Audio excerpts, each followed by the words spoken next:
So the courts have decided the facts. The courts have not decided the facts. The courts never looked at the facts. The courts don't like elections, and so they stayed out of it by finding an excuse, standing or otherwise, to stay out of it. But the fraud happened. The election in many ways was stolen, and the only way it'll be fixed is by, in the future, reinforcing the laws. And the only last comment I would say on what Mr. Krebs, and he can speak for himself, but I think his job was keeping the foreigners out of the election. It was the most secure election based on security of the internet and technology. But he never has voiced an opinion, he's welcome to today, on whether or not dead people voted. I don't think he examined that. Did he examine non-citizens voting? So to say it was the safest election, sure, I agree with your statement if you're referring to foreign intervention. But if you're saying it's the safest election based on no dead people voted, no non-citizens voted, no people broke the absentee rules, I think that's false. And I think that's what's upset a lot of people on our side, is that they're taking your statement to mean, oh, well, there was no problem in the elections. I don't think you examined any of the problems that we've heard here. So really, you're just referring to something differently is the way I look at it. Thank you, Mr. Chairman. Senator Carper.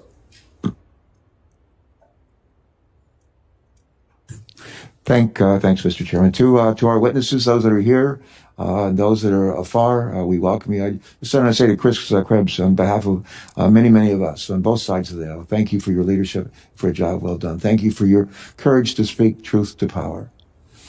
Mr. Chairman and colleagues, President Lincoln once said these words. He said, if given the truth, the people can be depended upon to meet any national crisis. The great point is to bring them the real facts. Those are his words. That's what we in the Navy call the straight skinny. The straight skinny. And with all due respect, the American people have had the facts with respect to the outcome of this election for some time now. The truth, the straight skinny, if you will, is staring us in the face. It may not be what President Trump and his supporters wanted, but Joe Biden and Kamala Harris received more votes than any ticket in American history. That's a success for our democracy. It's something we ought to be celebrating. A success made possible in the middle of an unprecedented pandemic, thanks to ordinary citizens who volunteered as poll workers across the country. Many of them risked their own health to oversee a fair count, while hundreds of thousands of postal workers worked tirelessly to deliver absentee ballots. U.S. Cybersecurity Infrastructure Agency, ably led by Chris Krebs, has called this election the most secure in American history. He's called it that again here today. And throughout this country, courts have flat out rejected claims of elected irregularities. Conservative Trump-appointed judges in state after state have dismissed the Trump campaign's claims, calling them baseless and worse. And let me just cite a couple of examples. In response to the legal challenge from the Trump campaign in Pennsylvania, a federal judge appointed by President Trump and a longtime member of the Conservative Federalist Society wrote that, quote, charges of unfairness are serious, but calling an election unfair does not make it so. Charges require specific allegations and then proof. He went on to say, we have neither here. And one of the most strongly worded opinions came from a Wisconsin state justice who served as president of a chapter of the Federalist Society and his chief legal counsel, the former Republican governor, Scott Walker. Here's what he said. Something far more fundamental than the winner of Wisconsin's electoral votes is implicated in this case. He wrote that in declining to hear a case asking the court to overturn the election results. And he went on to say this, at stake is faith in our system of free and fair elections, a feature central to the enduring strength of our constitutional republic, close quote. And to that, I think we should also say amen. We learned this week that the arguments from the Trump legal team thus far have been defeated 59 times out of 61 in state and federal courts. 59 times, including 9-zip by the Supreme Court, the U.S. Supreme Court, just last week. I'm wearing my mask here from my alma mater, an undergraduate alma mater at Ohio State, where I was a Navy ROTC midshipman. But if the football coach at Ohio State were to go 2-59 over a period of 4 years, he would be fired. He would be fired. And in fact, that's what the voters of this country have done with our president, like it or not. Those 61 cases, at least 59 of them, were not close calls. In suit after suit across red and blue states, in opinions written by liberal and ultra-conservative judges, the Trump campaign's largely contrived allegations have been rejected. 4 years after Donald Trump lost the popular vote by 3 million votes, Joe Biden and Kamala Harris won it by a whopping 7 million votes. And they received 306 votes in the Electoral College just earlier this week, a margin described 4 years ago by candidate Trump as a landslide. But what if the outcome is not as definitive 4 years from now or 8 years from now? What if? And with different judges on the bench, different candidates, and a lot less integrity and courage from state and local officials, a defeated party might somehow be able to steal an election. It's been alleged here falsely. Think about that. It somehow might be able to steal an election. Friends, that ought to scare the hell out of all of us. Meanwhile, many of the president's supporters across the country continue to spread misinformation and false allegations about the presidential election.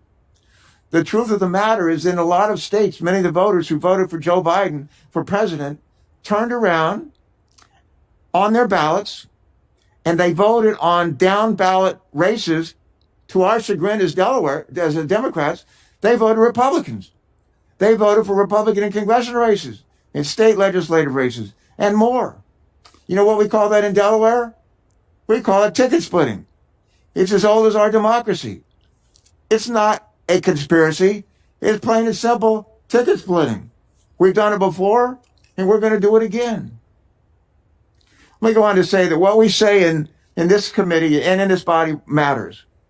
And if we continue to push what the courts have over time overwhelmingly called baseless claims of fraud, we not only risk permanent damage to our democracy, we also become complicit in threats and attacks against election officials and ordinary citizens. In Georgia, nonpartisan election technicians have faced death threats simply for doing their jobs. The Georgia Secretary of State and his family have received death threats. Mr. Krebs, our witness here today, a Trump appointee, has been bombarded with threats ever since an attorney for President Trump's campaign said on national TV, what did he say? He said, Krebs should be taken out at dawn and shot. And just this week, quote, credible threats of violence closed the Michigan State Capitol, and electors in Pennsylvania needed law enforcement escorts when they went to cast their votes. This is not the America that our founding fathers dreamed of. This is shameful. Enough already.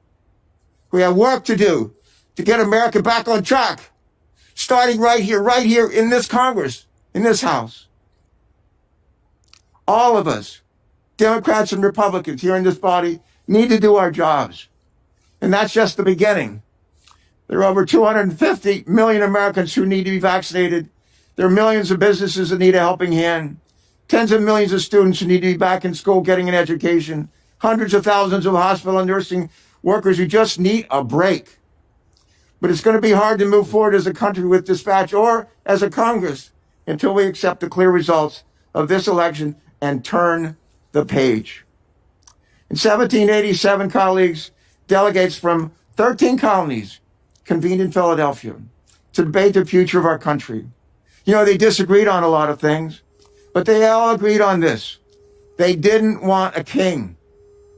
In responding to arguments for the Trump legal team in Wisconsin, a member of the state Supreme Court there echoed these sentiments recently when she said to them, quote, "You want us to overturn this election so that your king can stay in power? That's un-American," close quote.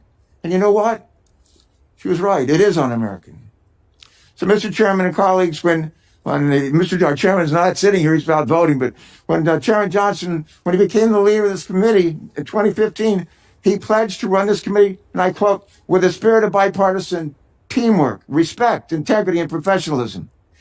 You know, that's been the hallmark of this committee for years, for decades. And those words were reassuring to me. I know they were to our colleagues on this committee, to the staffs that we lead. And a few years later, when the chairman and I worked together to introduce and enact the Bipartisan Presidential Transition Improvement Act, he said, and I quote, the peaceful transition of power from one administration to the next is the hallmark of our democracy. Close quote. Those are words we hope and expect to hear from our leaders. Words that appeal to our better angels. Words that unite us, not divide us. And sadly, I fear that today's hearing may not be truly reflective of those words. I hope I'm wrong. But if I'm not, today's hearing could prove deeply disappointing to me and to the 330 million people that we serve across this nation. Let's not disappoint them. And as we continue with this hearing today, I would just say to our chairman, you ask our witness to stand and take an oath to tell the truth. It's only fair for all of us to hold ourselves to the same standard. If our nation's leaders don't embrace the truth in our daily discourse, then we no longer have a democracy that will endure. Calling an election unfair does not make it so. And spreading misinformation in this committee or any committee doesn't just stay inside these four walls. I'll conclude with this. I began my statement today with the words of Abraham Lincoln. I want to conclude it with the words attributed to Thomas Jefferson. Here's what he said. If the people know the truth, they won't make a mistake. If the people know the truth, they won't make a mistake. So let's tell them the truth. Let's tell them the truth today, tomorrow, and for generations to come. The truth will keep us free. The truth will keep us free. It always has, and it always will.